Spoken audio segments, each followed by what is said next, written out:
Don't you see them overall?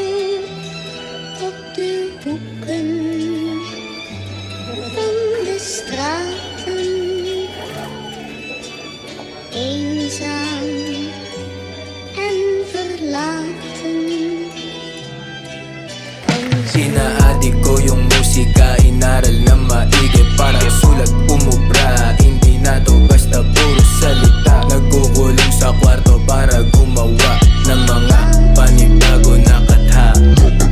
Inaadik ko yung musika, inaral na maigi para sulat umubra. Hindi na to basta puro salita. Nagkukulong sa kwarto para gumawa ng mga panibago na katha. Pakinggan mo mabuti paano ko to ginawa. Nagsimula ng alas 12 nung sa kama humiga. Na mahiwaga bago ako gumawa. Positibo na yung isip habang nakatulala.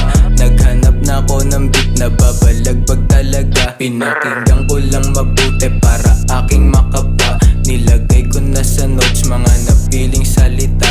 Eto na, i-spit ko na sa beat yung mga barang nagawa. Inaadik ko yung musika, inaral na maigi para sulat umubra. Hindi na to basta puro salita. Nagkukulong sa kwarto para gumawa ng mga panibago na katha. Inaadik ko yung musika, inaral na maigi para sulat umubra. Hindi na to basta puro salita. Nagkukulong sa kwarto para gumawa ng mga panibago na katha. Pakinggan mo maigi paano ko nagsimula. Nakinig sa payo ng isang makatang kilala. Ang pangalan niya ay Raymond. Kung mag-freestyle malala, ang lala.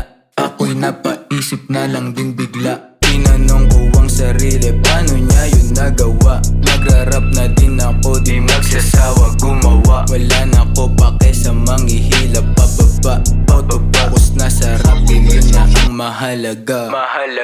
Inaadik ko yung musika, inaral na maigi para sulat umubra. Hindi na to basta puro salita.